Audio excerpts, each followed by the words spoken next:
Et la parole est à notre collègue Patrice Joly pour le groupe socialiste et républicain.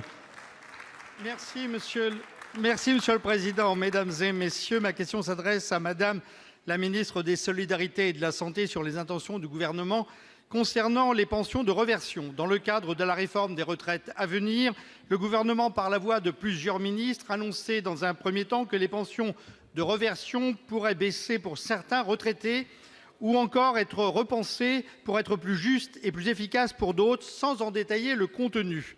Face à la vague d'interrogations et d'inquiétudes qui s'est élevée parmi nos concitoyens concernés, le Président de la République a fait volte-face et s'est offusqué hier, à l'occasion de son discours à Versailles, de cette rumeur malsaine et d'ajouter que rien ne changera pour les retraités d'aujourd'hui. Seuls les pensionnés actuels se voient donc garantir la poursuite de leurs droits. Mais qu'en est-il pour les retraités de demain? Quelles assurances avons-nous qu'ils ne seront pas lésés? Face à cette série de dénégations qui n'en finit pas, nous sommes dans un flou aussi artistique qu'inquiétant, dont malheureusement la seule logique semble financière. Mais les économies possibles ne peuvent faire oublier qui elles frappent. Ces pensions de réversion concernent 4,4 millions de bénéficiaires, parmi lesquels 89% de femmes qui ont parfois dû s'arrêter de travailler ou travailler moins pour élever leurs enfants et dont le pouvoir d'achat a par conséquent été diminué. Pour plus d'1 million d'entre elles, c'est la seule source de revenus. Et pour celles qui ont elles-mêmes une retraite, la pension de réversion compense à 40% seulement l'écart de niveau de retraite entre hommes et femmes. Aussi, plutôt que de pointer du doigt le caractère prétendument malsain d'une rumeur dont vous êtes vous-même à l'origine, pourriez-vous conclure définitivement ce débat en nous assurant que pour maintenant et surtout pour l'avenir, les pensions de réversion seront bien maintenues aux mêmes conditions d'âge et de revenus? Merci.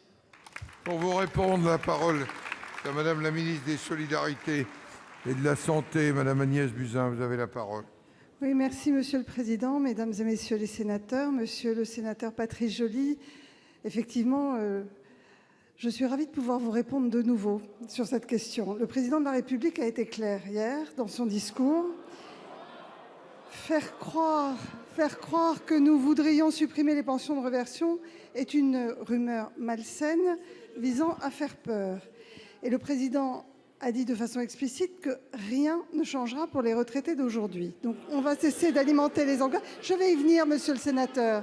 Cessons d'alimenter les angoisses et les craintes de nos concitoyens. Oui, nous maintenons le système des pensions de réversion car c'est une forme de solidarité évidente à laquelle le gouvernement est très attaché. Cela concerne 100% des femmes et des hommes qui aujourd'hui touchent une pension de réversion. Nous n'y touchons pas.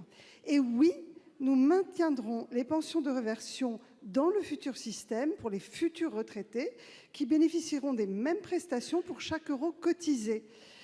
Le haut-commissaire à la réforme des retraites, Jean-Paul Delevoye, reçoit toute la semaine les partenaires sociaux pour discuter des droits familiaux et des pensions de réversion.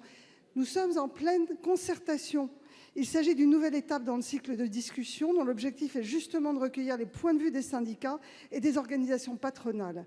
Donc toute l'année 2018 sera consacrée aux travaux de réflexion et à la concertation sur la nouvelle formule de retraite. Ce sujet est évidemment très complexe parce qu'il touche non seulement les personnes mariées, mais peut-être les personnes pacsées, et tout cela est en cours de discussion.